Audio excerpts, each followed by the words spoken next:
not really welcome. So as water dries and dries off, hippos are starting to come from different places and show up here.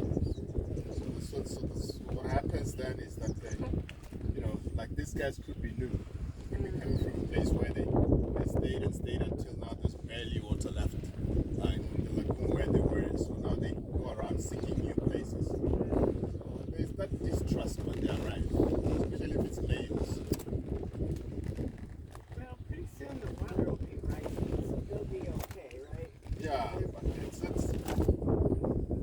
going to be another couple of months, I think.